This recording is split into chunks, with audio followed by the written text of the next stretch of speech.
तो चलते हैं एक नई कंट्री, बहुत टाइम बाद लैंड बॉर्डर क्रॉस करने वाला और हम जा रहे हैं लॉस यानी लाओ। बहुत ज़्यादा रिजेक्शन है, बहुत सारे लोगों को नहीं जाने दे रहे, हम इस पे जाने वाले हैं भाई।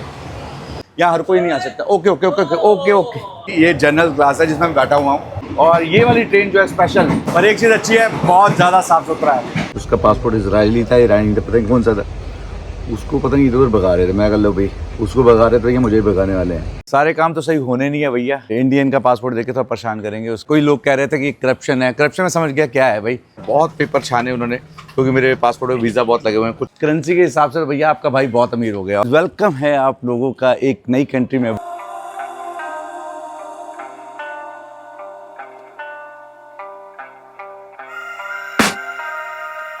सो hello guys, welcome again to my next vlog. भाई साहब मत पूछो कहाँ कहाँ भागते हो। वैसे टाइटल आपने पढ़ लिया होगा। मैं इस वक्त हूँ रेलवे स्टेशन पे और मैंने ट्रेन टिकट करी है। आखिरी टाइम पे भागता हुआ आया हूँ, मुझे पता मैं कैसे आया हूँ। सारी डिटेल डिस्कस करने वाला हूँ, क्योंकि आपको मैं फैक्ट बताऊँ कि मैं बहुत टाइम बाद लैंड बॉर्डर क्रॉस करने वाला हूँ और हम जा रहे हैं लॉस यानी लाओ।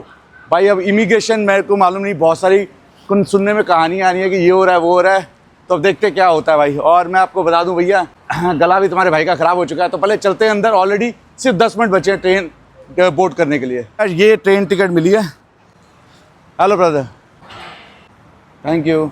आपको पता है जैसे कि थाईलैंड में था, अभी क्या मैंने डिसाइड करा भैया कि कुछ दिन है अपने पास, तो चलते हैं एक नई कंट्री और वो पड़ती है पास में लॉस। कंबोडिया भी जा सकते थे, पर कंबोडिया का आपको पता मसला चल रहा है। मलेशिया ऑलरेडी पता है, म्यांमार का भी मसला चल रहा है, तो मैं कहा चलो आपको लॉस दिखाते हैं। मैं भी फर्स्ट टाइम जा रहा हूँ लॉस। तो ये है ट्रेन स्टेशन, और भाई मुझे पता नहीं था ये ट्रेन स्टेशन यहाँ भी पड़ता है। वैसे तो एक और जगह जो बहुत बड़ा फेमस इसका ट्रेन स्टेशन है, जो चतोचक के पास पड़ता है, वो एयरपोर्ट की तरह लगता है। आपने मेरे देखा भी होगा इस व्लॉग में, जहाँ पे मैं वहाँ जा रहा था, क्या नाम है, सूरत थानी। फिलहाल ये ट्रेन स्टेशन है डोंग मोंग ट्रेन स्टेशन। भाई से अगर पूछ लें, ब्रदर दिस ट्रेन। और सबसे बड़ी बुरी बात क्या है, मुझे नॉन एसी के अंदर वो जो खड़ी वाली सीट होती है ना, उसमें जाना पड़ेगा। और अगर मैं नहीं जाता ना भाई, तो मेरा दिन खराब हो जाता है, मतलब रात खराब हो जाती है। और मैंने कैसे कैसे स्ट्रगल करके यहाँ पहुँचा हूँ, सारा किस्सा बताऊँगा भाई। ध्यान रखना, बैंकॉक का जाम, बैंकॉक का ट्रैफिक आप लोगों को पता है भाई, बहुत ही ज़्यादा खतरनाक होता है भाई। बारिश हो रही थी आज, और कैसे कैसे आया हूँ, मैंने वीडियो नहीं बनाई भाई इन सब चीज़ों की। मैं कहा क्या ही स्ट्रगल करता हूँ दिखाऊँ। सीधा अगर मुझे टिकट मिली ट्रेन की तो मैं आप लोगों को बताऊँगा, और टिकट नहीं मिली तो भाई इस व्लॉग को बनाने का कोई सेंस ही नहीं। चांस की बात है, टिकट मिल गई, चाहे नॉन एसी मिली, जनरल क्लास मिली, पर टिकट मिली। तो भाई अब आपका भाई दिखाने वाला है बॉर्डर क्रॉसिंग। पर हाँ, एक चीज़ और है, बहुत ज़्यादा रिजेक्शन है, बहुत सारे लोगों को नहीं जाने दे रहे। मुझे तो उम्मीद है मैं जा पाऊँ, पर अगर नहीं जा पाया तो भी आपको बताऊँगा, और जा पाया तो भी आपको बताऊँगा। बने रहेगा, मज़ा आएगा। लैंड बॉर्डर का एक्सपीरियंस मेरा कुछ खास अच्छा रहा नहीं है। यहाँ का क्या होने वाला मुझे नहीं पता, क्योंकि मैंने जितने लोगों को हाल फिलहाल देखा है ना भाई, उन लोगों को भैया भगाया ही भगाया है। टाइम बिल्कुल 10 मिनट रह गए हैं कि आज है बैंकॉक के अंदर इतनी ज़बरदस्त बारिश, इतना गंदे वाला जाम भाई साहब। मैं गलती से निकल गया एमबी के मॉल से वापसी अपने होटल तक लगे लेने आते आते, ये समझ लो रात की मेरी ट्रेन, मैंने जो सर्च कर रहा था देख रहा था, वो थी 9:30 बजे की भाई साहब। और मुझे आते आते अपने होटल तक बज गए थे 8। अब सोचो मैं कैसे पहुंचा भाई, समझ रहे हो कैसे पहुंचाऊंगा। और इतना गंदा वाला ट्रैफिक था। फिर भाई ने दिमाग लगाया, मैं कहा यार क्या किया जाए। मैंने हाफ राइड में पकड़ी बाइक, जो कि सुर करती हुई उस बस तक सीधा उसने ओवरटेक करके लगाई, और सीधा मैं बस पे चढ़ गया। अब बस में दिखा रहा था कि बस का टाइम भी बहुत ज़्यादा, बहुत गंदा जाम लगा हुआ था भाई। बस नंबर थी 504, जो कि इंदिरा स्क्वायर से चलती है डोंग मोंग एयरपोर्ट के लिए। आपको मालूम है 2 एयरपोर्ट है, स्वर्ण भूमि और डोंग मोंग। तो डोंग मोंग जो एयरपोर्ट है भाई, उसी के जस्ट अपोजिट में ये ट्रेन स्टेशन है। ये देख लो भाई, ये ऊपर चढ़ के ट्रेन स्टेशन है, और वो रहा एयरपोर्ट, देख रहे हो। तो वहाँ से पीछे से उतर के कम से कम 1.25 किलोमीटर लगातार भागता भागता आया, क्योंकि मात्र बचे थे 20 मिनट। पता नहीं कैसे बस वाले ने उड़ा दिया और पहुंचा दिया, मुझे पता है। 1.25 किलोमीटर लगातार। मेरे पास ये लगेज 2 बैग थे, ये वाले, जैसे कि आपको पता ही है। इन बैग के साथ भागता उड़ता हुआ आया, और मुझे लग रहा ट्रेन टिकट नहीं मिलेगी भाई। और ट्रेन टिकट चांस की बात मिली, और मिली वो जनरल क्लास वाली। वो पड़ी मुझे 280 बाट की पड़ी भाई। मैं कहा एसी वाली दे दो, स्लीपर दे दो, कुछ दे दो, थी नहीं भाई। और मैं कहा दे दो यार, दे दो, कोई बात नहीं। और ये ट्रेन जर्नी लगभग 11 घंटे की रहने वाली है। और सबसे अच्छी बात क्या है इस ट्रेन की, ये ट्रेन डोंग मोंग से चलती है और सीधा लाओ के अंदर लेके जाती है, मतलब लाओ के पहले शहर तक लेके जाती है। पहले बीच में रुकेगी, इमिग्रेशन कराएगी, और उसके बाद दोबारा चढ़ के हम आगे जाएंगे। ये ट्रेन की सबसे अच्छी बात थी। हमारी ट्रेन आ गई, आपको ट्रेन दिखाता हूँ।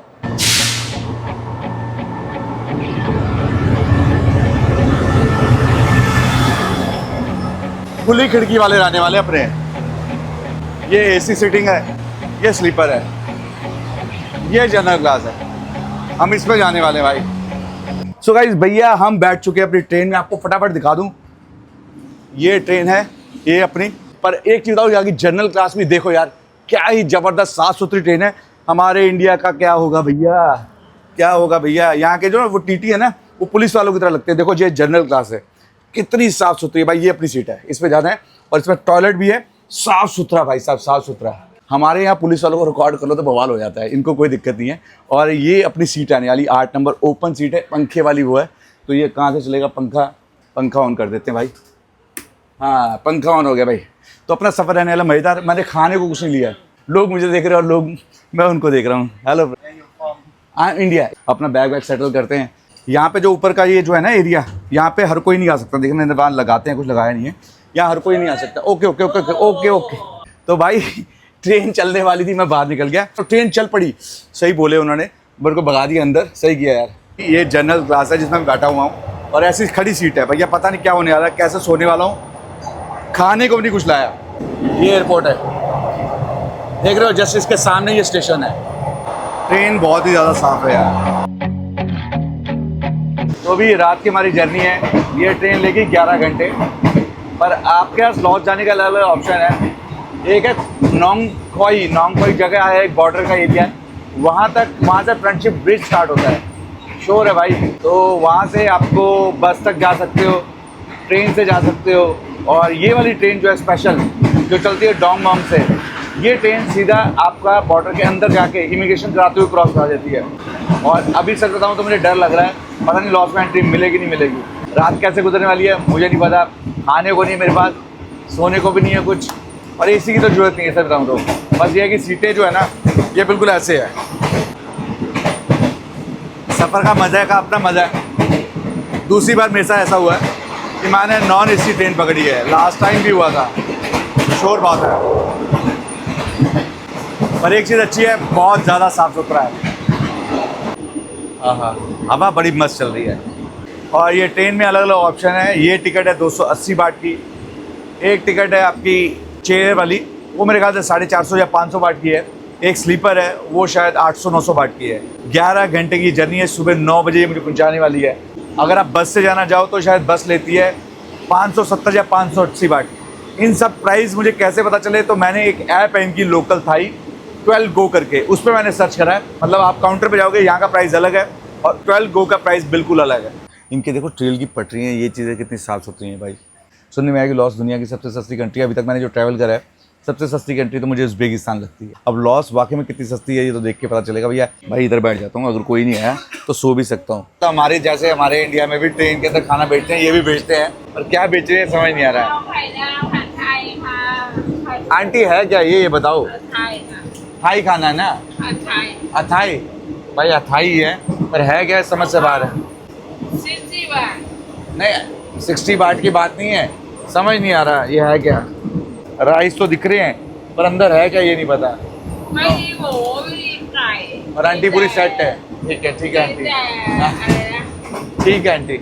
ओ इंडियन नो ईट दिस ना। हाँ आंटी तो पूरी सेट थी भाई, पीछे पड़ गई नो भी भैया, मुझे नहीं समझ आया क्या है। अब रात को कोई नज़ारे भी नहीं दिखा सकता, आपको क्या ही दिखाऊंगा। तो भाई यहाँ के टीटी और पुलिस ना थोड़ा कंफ्यूजिंग वाले हैं। ये शायद टीटी हैं, वो पीछे पुलिस है, टिकट चेक कर रहे हैं। और इन्होंने मुझे मेरा डब्बा चेंज करा दिया है। वो कह रहे वो पीछे वाला डब्बा नहीं जाएगा, ये वाला डब्बा जाएगा आगे। टॉयलेट करके कुछ स्मेल कर गया, उठ के भाग तो आया हूँ। और लोग जो चढ़ रहे हैं ना भाई, वो अपनी काउंटर सीट पे बैठे हैं। लोग आ जाएंगे और मेरे को कहेंगे भैया उठो, तो भैया उठना पड़ेगा, ये भी और चक्कर है। खाने का कोई हिसाब था समझ नहीं आ रहा भाई, भूखे आज सोना पड़ेगा। सबसे चीपेस्ट जो वे है ट्रैवल का यही है, आपका ट्रेन का सबसे सस्ता।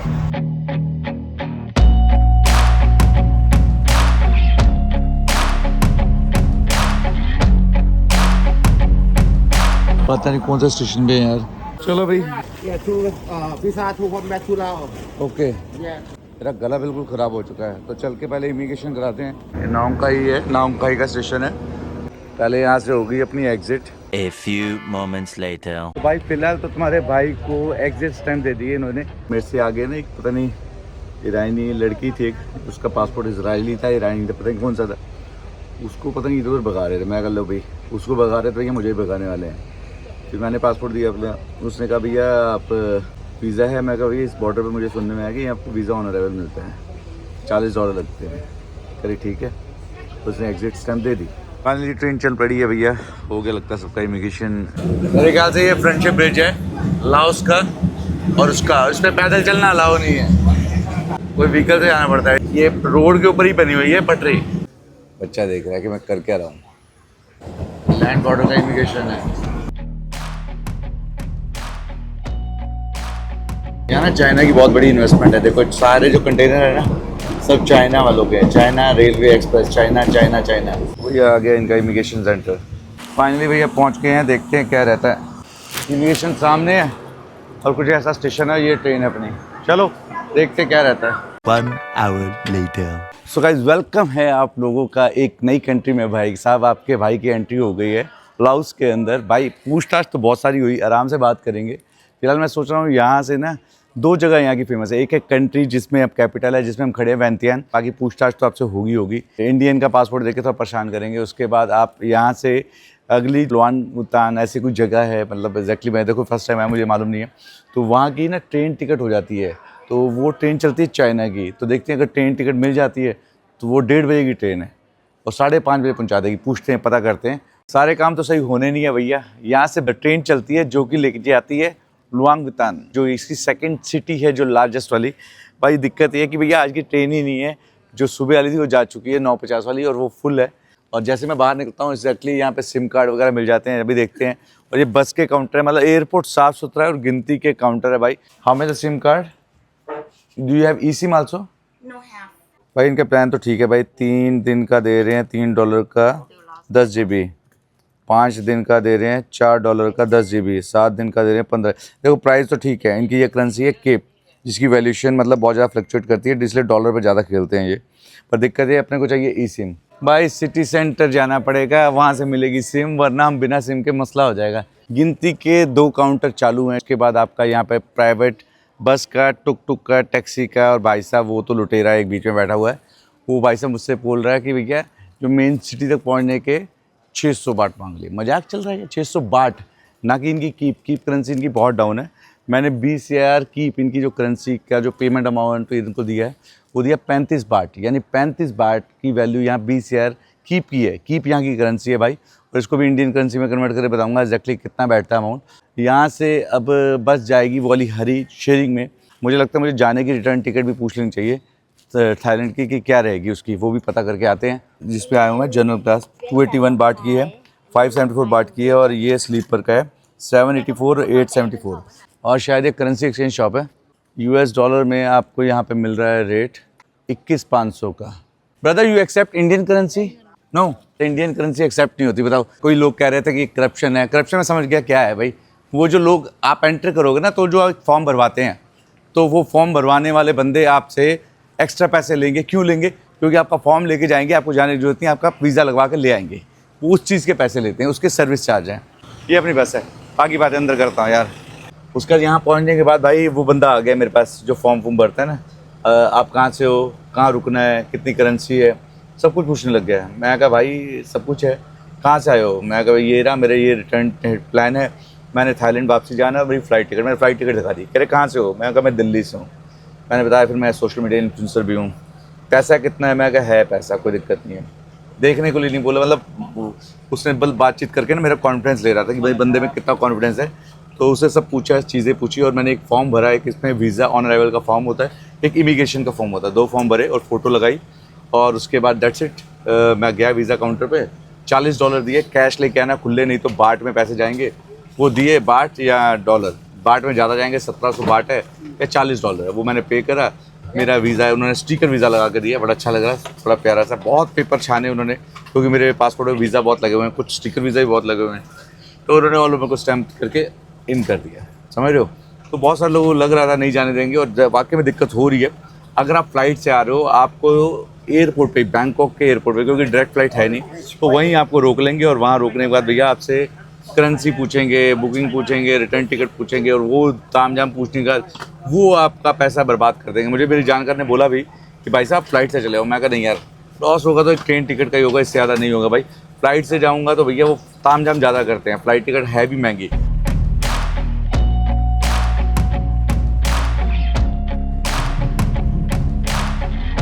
पहुंच गए सिटी सेंटर में मेरे भाई। मुझे एग्जैक्टली बताऊं तो मुझे पता ही नहीं हम कहाँ हैं भाई। इन्होंने हमें पटका है वैंतियन बस स्टेशन पे।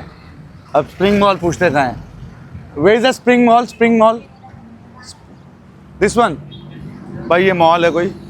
अब यहाँ जाके देखते हैं कोई स्टोर होगा। गाड़ियाँ तो बड़ी बड़ी चल रही हैं भाई। नहीं, मोटा मोटा समझाऊँ तो 25,000 की 100 रुपया है यहाँ का। ये सामने था बस स्टैंड के। अब यहाँ देखते हैं कहीं ई सिम मिल जाए, करेंसी भी एक्सचेंज करानी है। ये कुछ इस तरह का माहौल है यहाँ पे।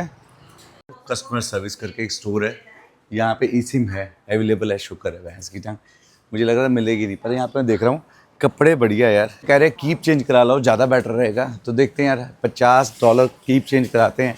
कह रहे बैंक है, ये रहा बैंक, यहाँ से चेंज हो जाएगा। कि भाई ने करेंसी तो एक्सचेंज करा ली है। यहाँ के नोट कुछ ऐसे होते हैं, ये कीप करेंसी है। 1-1 लाख का नोट है, 5,000 का नोट है, 500 का नोट है। करेंसी के हिसाब से भैया आपका भाई बहुत अमीर हो गया। और सिर्फ मैंने $50 का नोट कराए और मुझे मिले हैं इसके 10,85,000 समथिंग अमाउंट। ये इसकी रसीद है यार। सब चीज़ें बताऊंगा। फिलहाल सिम कार्ड ले लें जो कि मस्ट है, उसके बाद ही कुछ डिसाइड कर पाएंगे कहाँ जाना है, क्या करना है। ठीक है ना। ये 1 लाख का नोट है और ये फिर है 50,000 का नोट होगा। कहाँ गया? ये 50,000 का नोट है, 10,000 का नोट है, ये 2,000 का, ये 2,000 का और ये 5,000 का नोट है। 5,000 का नोट छोटा, 2,000 से ज़्यादा। ये करेंसी है यहाँ की। ऑल ओवर अपने सारे काम हो गए, मतलब सिम ले लिया, करेंसी एक्सचेंज करा ली। अब सब चीज़ों की डिटेल मैं आपको दूंगा अपने हॉस्टल पहुँच के। तो अभी मैं देख रहा हूँ कि यहाँ से 1.25 या 1.5 किलोमीटर दूर ना एक हॉस्टल है। ये बैंक भी बहुत सारे हैं इसके अंदर। ये मॉल अजीब तरीके का, पर ठीक है। ई सिम की वजह से मेरे को सिम पड़ी है महंगी। मैं सारी बात बताऊँगा आराम से। फिर मॉल के बाहर निकल के यहाँ ATM भी लगे हुए हैं। हाँ, यहाँ से मेरा जो वो हॉस्टल दिखा रहा है वो 1 किलोमीटर यार। खाया कुछ नहीं, और मैंने यहाँ कोई ऐसा वाला स्टोर नहीं देखा मैकडी KFC टाइप का। फ्रूट यहाँ भी बहुत खाते हैं। कुछ ऐसे वाले टुक टुक चलते हैं यहाँ पे, टुक टुक। भाई यहाँ भी बड़ा तगड़ा स्कैम होता है भाई, सच बता रहा हूँ। 1 किलोमीटर है। वैसे मैंने जो ऐप डाउनलोड करी ना उसमें दिखा रहा है 23,000 कीप। तो मैंने वैसे पूछ लिया, मैं कहा पता करता हूँ कितना है। यहाँ से 1 किलोमीटर का भाई साहब ने मांगा 1,00,000, मतलब हो गया लगभग 400 रुपया भाई। इतना तगड़ा स्कैम चलता है। वैसे मेरा यहाँ से मुझे वॉकिंग है तो वॉक कर लेते हैं भाई। चलो चलो चलो चलो। तो भाई मौसम की बात किया तो मौसम बिल्कुल सिमिलर है थाईलैंड की तरह, और टाइमिंग भी सेम है भाई। इंडिया से 1.5 घंटे का फ़र्क। धूप थोड़ी सी होती है, वही शाम तक मौसम अच्छा हो जाता है। और मैं इमिग्रेशन वगैरह की बात की था भैया, हाँ तंग करेंगे भाई आप लोगों को। अगर आपको पास कॉन्फिडेंस नहीं है, चीज़ें नहीं है, एक्सपीरियंस नहीं है, क्योंकि उसने मेरा पूरा पासपोर्ट छांटा है। और ना कि सिर्फ उससे छांटा है, इमिग्रेशन वालों ने छांटा है। कहाँ कहाँ वीज़े लगे हुए हैं, क्या क्या स्टैंप लगी हुई है भाई साहब। एक एक पन्ना छांटा है उसने मेरा। तो भाई अगर आपका बिल्कुल फ्रेश है तो भैया दिक्कत हो जाएगी। करेंसी पूछ रहा था, मैं कहा भैया बहुत है। कह रहे कितने दिन के लिए आए हो? मैं कहा भैया 4-5 दिन के लिए आए हो भाई। तो भाई साहब आप देख लेना, क्योंकि हाल फिलहाल ये तंग कर रहे हैं लोगों को। थोड़े से पैसे एक्स्ट्रा दे दोगे, शायद $40 से ऊपर वो जो बैठे हुए होते हैं वो ड्रेस वाले, मैंने वहाँ शूट नहीं करा, शायद वो अंदर से स्टैंप लगा के ला दें। बाकी सब बढ़िया। फिलहाल अभी बाकी बातें हॉस्टल जाकर करूँगा। काफ़ी सही लग रहा है मुझे, मतलब एज़ कम्पेयर साफ़ सुथरा है, बढ़िया है। गाड़ियाँ तो एक से बढ़कर एक नज़र आ रही हैं मुझे। मौसम भी ठीक हो गया यार भाई। इस कंट्री को अंडररेटेड कहा जाता है, और अंडररेटेड कंट्री का देखो हाल। गाड़ियाँ एक से बढ़कर एक, टेस्ला वेस्ला सब चल रही हैं। सड़कें कितनी साफ़ सुथरी हैं तरीके से। इसका बॉर्डर कनेक्ट होता है वियतनाम से, चाइना से, थाईलैंड से और कंबोडिया से भाई। ये भी लैंडलॉक कंट्री है, गंदगी बिल्कुल नहीं है भाई। आप खुद देखो और आपको मुझे बताना कि अंडररेटेड क्या होती है। दुनिया की सबसे सस्ती कंट्री हैं, सबसे गरीब कंट्री हैं, और उनके हाल ऐसे हैं। ये देखो, ये गाड़ियाँ चल रही हैं भाई गरीब कंट्रियों में, समझ रहे हो। रेंज रोवर खड़ी है, वॉल्क्सवैगन खड़ी है भाई। ये देखना कितना बड़ा एडिडास का शोरूम है, और इतने बड़े बड़े मसाज पार्लर है भाई। मैंने सोचा यार पहले लॉस दिखाते हैं। थाईलैंड ऑलरेडी बहुत बार दिखा चुका हूँ आपको, तो उसको कंटिन्यू करेंगे बाद में। A few moments later. Finally हम पहुंच चुके अपने हॉस्टल में। सिम मैंने ले लिया था। सिम मुझे पड़ा लगभग 470 या 80 रुपये का, मतलब 1,15,000 कीप का। आज के ब्लॉग को इतना रखते हैं। काफ़ी टायर्ड हो गया भाई, रात को निकले थे। पूरी रात जो सीट पे बैठ के आऊँ भैया, हालत ख़राब हो गई। खाना खाया नहीं, अभी खाना खाने जाऊँगा तो फ्रेश हो लूँ। उम्मीद करता हूँ वीडियो अच्छी लगी हो भैया। पहुँच गया तुम्हारा भाई लॉस। यहाँ तक देखनी वीडियो लाइक कर देना, नहीं हो सब्सक्राइब कर देना। ज़िंदगी छोटी सी है, दुनिया बहुत बड़ी है। तो भैया हंसते रहो, मुस्कुराते रहो, प्यार बरसाते रहो, भाई को सपोर्ट करो। मिलते हैं अगली वीडियो में। कहाँ रुका हूँ, क्या करने वाला हूँ और क्या प्लान है, वो आपके साथ आगे डिस्कस करूँगा। मिलते हैं। Bye bye bye bye. I feel like I'm losing my mind.